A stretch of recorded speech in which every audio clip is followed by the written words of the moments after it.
একটি দুষ্ট ছেলে খেলনা দিয়ে এক মানসিক রোগে আক্রান্ত মানুষকে আঘাত করল। লোকটির অসুস্থতা একবার বেড়ে গেলে সে খুবই বিপজ্জনক হয়ে উঠতে পারে। সৌভাগ্যবশত সে নিজের রাগ অনেক কষ্টে নিয়ন্ত্রণে রাখল। বাসের কন্ডাক্টর ছেলেটির মাকে তার সন্তানকে নিয়ন্ত্রণে রাখতে বলল, কিন্তু ছেলেটির মা উল্টো চিৎকার করে বলল, কাস্টমাররাই তো ভগবান। বাসের অন্য যাত্রীরা একে একে তার খারাপ অভিভাবকদের সমালোচনা করতে লাগল, কিন্তু নিজের ভুল স্বীকার করার বদলে ওই মহিলা সবার উপর চিৎকার করে গালাগালি করতে লাগল। কন্ডাক্টর অসহায় হয়ে সেখান থেকে সরে গেল। মায়ের প্রশ্রয়ে ছেলেটি আরও বেপরোয়া হয়ে উঠল। সে তার মাকে বলল, লোকটি ট্যাবলেটটা তার চাই। মা সরাসরি লোকটিকে ট্যাবলেট দিতে বলল। লোকটি অনেক কষ্টে নিজেকে সামলে বলল সে এটা দিতে পারবে না। এতে মহিলা ভীষণ রেগে গেল। সে সরাসরি ট্যাবলেটটি কেড়ে নিতে গেল। অন্য যাত্রীরা তার আচরণ নিয়ে সমালোচনা করল। ছেলেটি ইচ্ছে করে কাঁদার ভান করল। এটা দেখে মা আরও উত্তেজিত হয়ে লোকটিকে একটা চড় মারল। তারপর মাটিতে পড়ে থাকা ট্যাবলেটটা পা দিয়ে মারিয়ে ভেঙে ফেলল। লোকটি বুঝিয়ে বলার চেষ্টা করলেও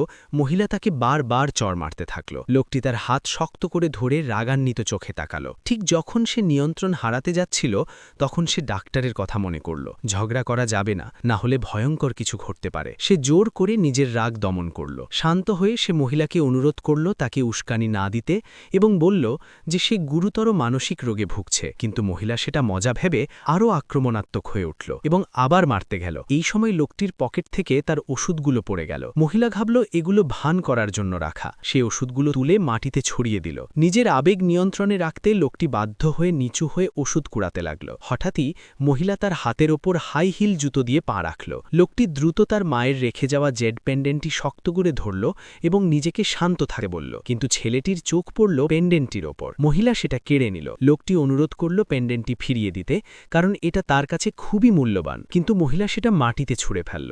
মায়ের রেখে যাওয়া একমাত্র স্মৃতি মাটিতে পড়ে থাকতে দেখে লোকটি আর নিজেকে সামলে উঠল না। তার চোখে আবার ভয়ঙ্কর রাগ ফুটে উঠল। এবার ওই মহিলাকে তার কাজের জন্য বড় মূল্য দিতে হবে।